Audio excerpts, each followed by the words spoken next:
Good morning students. இன்றைய பாடம் தமிழில் தலைப்பாக இங்கே நம்ம என்ன பார்க்க போகிறோம் என்றால் மொழிபெயர்ச்சி பகுதிகள். நாம் பார்க்க போகின்ற தலைப்பானது மொழிபெயர்ச்சி பகுதிகள். இந்த மொழிபெயர்ச்சி பகுதியில் பழமொழிகள், தமிழாக்க சொற்றொடர் இவற்றையெல்லாம் பற்றி பார்க்க போகின்றோம். இப்போது மொழிபெயர்ச்சி பகுதியை பற்றி பார்ப்பதற்கு முன்பாக பழமொழிகளுடைய ஒரு சிறு பாடல் ஒன்றை நாம் இப்பொழுது பார்க்கலாம். அச்சம் இல்லாதவன் தானே அம்பலம் ஏறுவான் தேனே, ஆவும் தென்னையும் தானே ஐந்தே வருடம் பலன் தரும் மானே, எக்கு போல தானே உறுதியாய் இரு தேனே, மூத்தோர் சொல் தானே பழமொழிகள் ஆகும் மானே. எவ்வளோ ஒரு அழகான பாடல். அச்சம் இல்லாதவன் தானே அம்பலம் ஏறுவான் தேனே.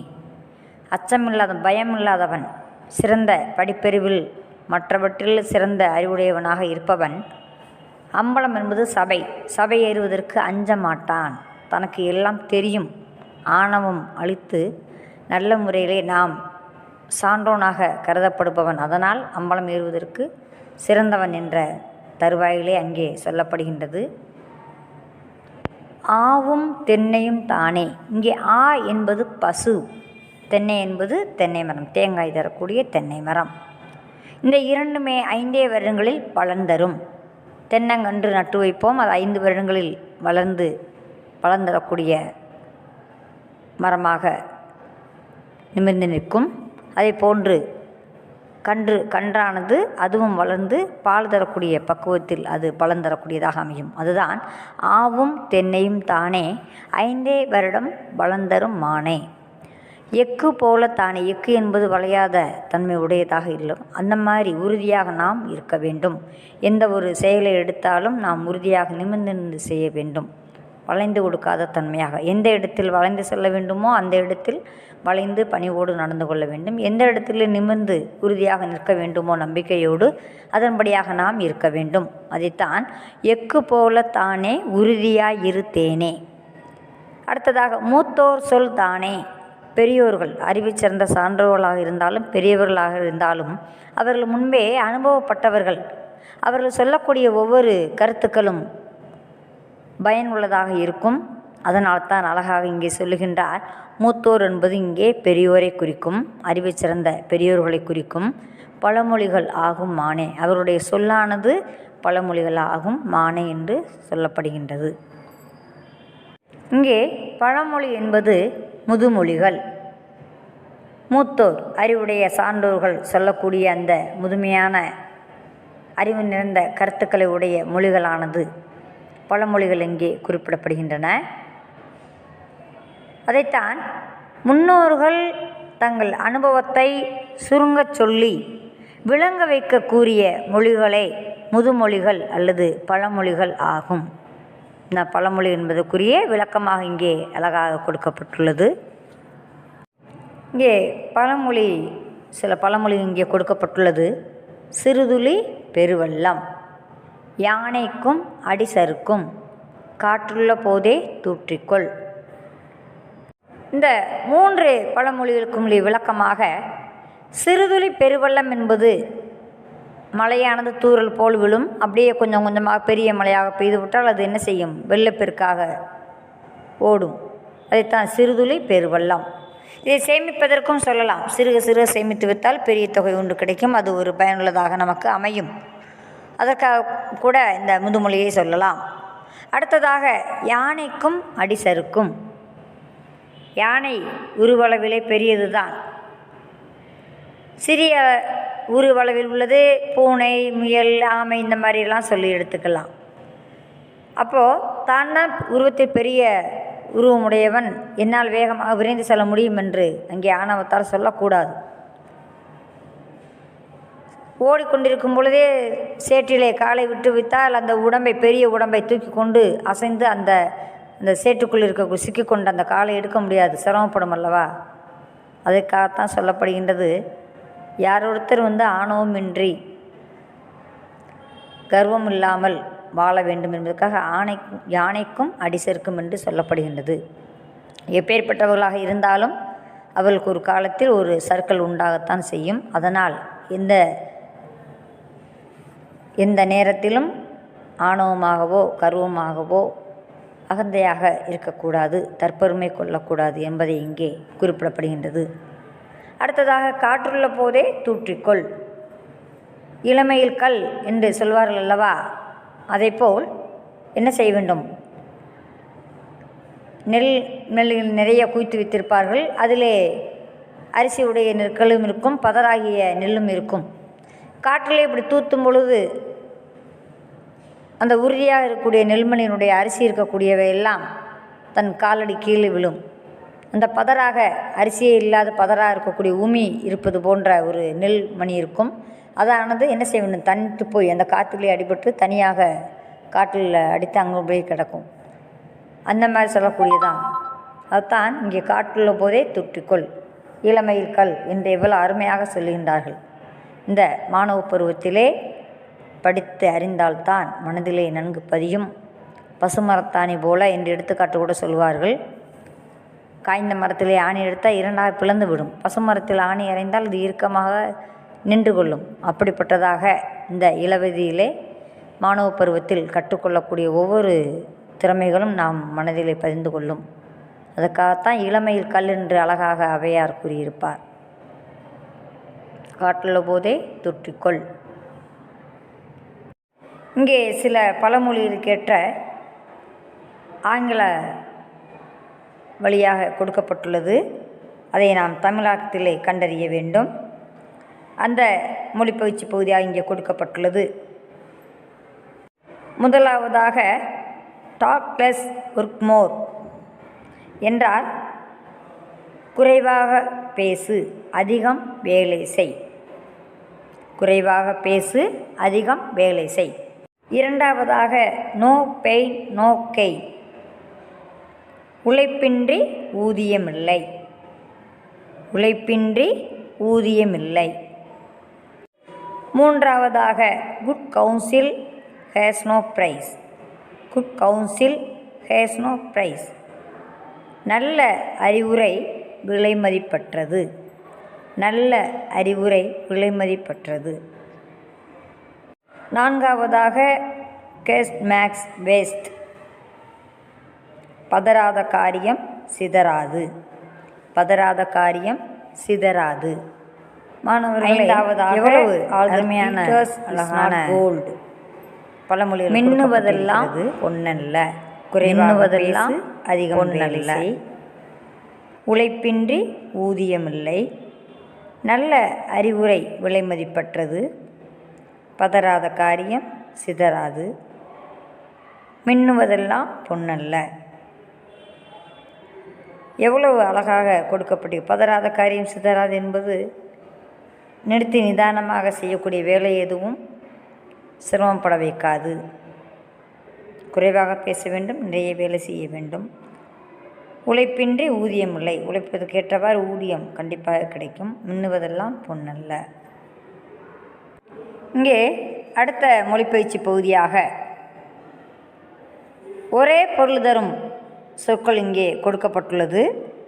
அதுவும் பல சொற்கள் கலந்து கொடுக்கப்பட்டுள்ளது. அதை ஒரு பொருளை குறிக்கக்கூடிய பல சொற்களை இங்கே கண்டறிய வேண்டும். இங்கே நிலவு என்பது என்னென்ன பெயர்களால் குறிப்பிடப்படுகின்றன என்றால், மதி, திங்கள், சந்திரன், இவை மூன்றும் நிலவினை குறிக்கக்கூடிய சொற்கள். ஆதவன், கதிரவன், பருதி, இவை மூன்றும் சூரியனை குறிக்கக்கூடிய சொற்கள்.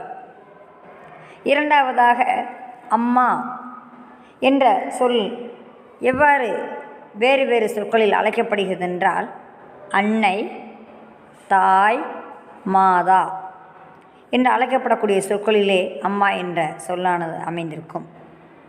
இங்கே கொடுக்கப்பட்டுள்ள வேறு வார்த்தைகள் என்னவென்றால், சேய், குழந்தை, மழலை, இவையெல்லாம் குழந்தை குறிக்கக்கூடிய சொற்கள். மூன்றாவதாக மகுடம். அரசன், மணிமுடி, தலை, கிரீடம், அணிகலன், அரசி என்று வெவ்வேறு சொற்கள் கலந்து கொடுக்கப்பட்டுள்ளது. மகுடம் என்பது மணிமுடி, கிரீடம் என்று சொல்லுவார்கள். அணிகலன் கூட குறிப்பிடலாம். அரசன், தலை, அரசியெல்லாம் இவை அப்பாற்பட்ட சொற்கள். நான்காவதாக திரள். திரள் என்பது கூட்டமாக குவிந்திருக்கக்கூடிய சொற்களை, அந்த பொருளினை குறிக்கக்கூடிய சொற்கள். கூட்டம், கும்பல், நெரிசல் இதெல்லாம் என்னது? திரளை குறிக்கும். கடைவீதி, மக்கள் இவையெல்லாம் அப்பாற்பட்ட சொற்களாக அமைந்திருக்கும். இங்கே அடுத்த மொழிப்பயிற்சி பகுதியாக கொடுக்கப்பட்டுள்ளது என்னவென்றால், முதலெழுத்தை மாற்றினால் வேறு சொல் நமக்கு கிடைக்கும். நீர் இறைத்திடுவது ஏற்றம். புயலோ இயற்கை சீற்றம். தவறு இழைப்பது குற்றம். வீட்டின் உள்ளே முற்றம். எவ்வளோ அழகாக முதலெழுத்தை மாற்றினால் நமக்கு கிடைக்கக்கூடிய அற்புதமான சொற்கள். இரண்டாவதாக கையின் மறுபெயர் கரம். வயலுக்கு இடுவது உரம். பூக்களை தொடுத்தால் சரம். புன்னை என்பது மரம். எவ்வளோ அழகாக முதலெழுத்தை மாற்றினால் கிடைக்கக்கூடிய சொற்கள். அடுத்ததாக படிக்க நீயும் விரும்பு. பாறையை உடைப்பது இரும்பு. சுவைத்தால் இனிக்கும் கரும்பு. பூ மலரும் முன்பு அரும்பு. அரும்பு என்பது இங்கே முட்டை குறிக்கும். முட்டாக இருப்பது. பின்பு நேரம் ஆக ஆக மலராக இதழ்களெல்லாம் விரித்து பூவாக மலரும். இதைத்தான் இங்கே பூ மலரும் முன்பு அரும்பு என்று குறிப்பிடுகிறார்கள். மாணவர்களே, அடுத்ததாக பொருத்தமான நிறுத்தக் குறியீடுகளை வாக்கியங்களில் எவ்வாறு அமைக்க வேண்டும் என்பதை பற்றி இப்பொழுது நாம் பார்க்கலாம். முதலாவதாக, ஆஹா என்ன சுகம் தெரியுமா. என்னை கட்டி போடுகிறார்கள். ஆஹா இது என்ன பிரமாதம். அடுத்தது, நான் என்ன வேலை செய்ய வேண்டும். இங்கே வினாக்குறி வர வேண்டும். காய்கறி கடையில் வேண்டிய தக்காளி கார்புள்ளி, கத்தரி கார்புள்ளி, புடலை ஆகியவற்றை வாங்கி வந்தேன். வந்தேன் என்று முடியக்கூடிய இடத்தில் முற்றுப்புள்ளி வைக்க வேண்டும். முதலாவதாக, ஆகா என்ன சுகம் தெரியுமா. ஆகா என்ற வார்த்தைக்கு அருகிலே ஆச்சரியக்குறியிட வேண்டும். என்ன சுகம் தெரியுமா என்பது அங்கே வினாக்குறியிட வேண்டும். இரண்டாவதாக, என்னை கட்டு போடுகிறார்கள். என்னை கட்டி போடுகிறார்கள் என்பது முற்றுப்புள்ளி வைக்க வேண்டும், அங்கே செய்து சொல்வது போல். மூன்றாவதாக, ஆகா என்ற அருகிலே ஆச்சரியக்குறியிட வேண்டும். இது என்ன பிரமாதம் என்று முற்றுப்புள்ளி வைக்க வேண்டும். என்ன பிரமாதம் என்பதற்கு முற்றுப்புள்ளி வைக்க வேண்டும். நான் என்ன வேலை செய்ய வேண்டும், முற்றுப்புள்ளி வைக்க வேண்டும். கேட்பது நாம், அதனால்தான் அது முற்றுப்புள்ளி வைக்கக்கூடிய சூழ்நிலை. ஐந்தாவதாக, காய்கறி கடையில் வேண்டிய தக்காளி கார்புள்ளி, கத்தரி கார்புள்ளி, புடலை ஆகியவற்றை வாங்கி வந்தேன் என்ப இடத்தில் முற்றுப்புள்ளி வைக்க வேண்டும். இவ்வாறாக நிறுத்த குறியிட்டு பழகிக்கொள்ள வேண்டும். மாணவர்களே, ஒவ்வொரு வாக்கியங்களிலும் எவ்வாறு முற்றுப்புள்ளி, காற்புள்ளி, ஆச்சரியக்குறி என்ற வியப்புக்குறி, உணர்ச்சி விதமான அந்த ஆச்சரியக்குறியீடுகள், கேள்விக்குறி இவெல்லாம் எவ்வாறு இடப்படுகின்றன என்பதை பற்றி இப்பொழுது தெரிந்திருப்பீர்கள். அடுத்ததாக மீனுடைய வகையை பற்றி ஒரு சிறு தொகுப்பு கொடுக்கப்பட்டுள்ளது. அதை பற்றி கொஞ்சம் வாசிக்கிறேன், கவனிங்கம்மா. மீன்களின் வகையாக இங்கே சிறு தொகுப்பு ஒன்று கொடுக்கப்பட்டுள்ளது. மீன்களில் 22,000 வகையான மீன்கள் உள்ளன. இவற்றுள் மிக சிறியது கோபி வகையை சார்ந்தது. இதன் நீளம் 13 மில்லிமீட்டர். மிக பெரிய மீன் திமிங்கல சுறா. இதன் நீளம் 18 மீட்டர்.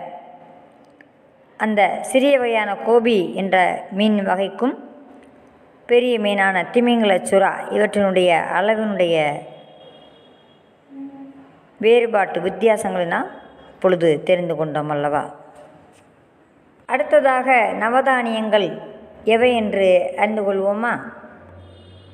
நவ என்றாலே இங்கே 9 என்பதனை எண்ணிக்கையில் குறிக்கும். அந்த நவதானியங்கள் பற்றி நாம் இப்பொழுது பார்க்கலாம். 1 நெல், 2வது கோதுமை, 3வது பாசிப்பயறு, 4வது துவரை, 5வது மொச்சை, 6வது எள், 7வது கொள்ளு, 8வது உளுந்து, 9 கடலை என்ற நவதானியங்கள் பற்றி இங்கே கொடுக்கப்பட்டிருந்தது. மாணவர்களை, இங்கே கொடுக்கப்பட்டுள்ள மொழிப்பயிற்சி பகுதிகளை பற்றி நீங்கள் முழுவதுமாக அறிந்திருப்பீர்கள். இதை நீங்களும் நல்ல முறையில் வாசித்து அதை எழுதி பழக வேண்டும். ஒவ்வொரு வார்த்தைகளையும் வாக்கியங்களையும் படித்திருந்து பொருள் அர்த்தங்களையும் உணர்ந்து கொள்ள வேண்டும். Thank you, students.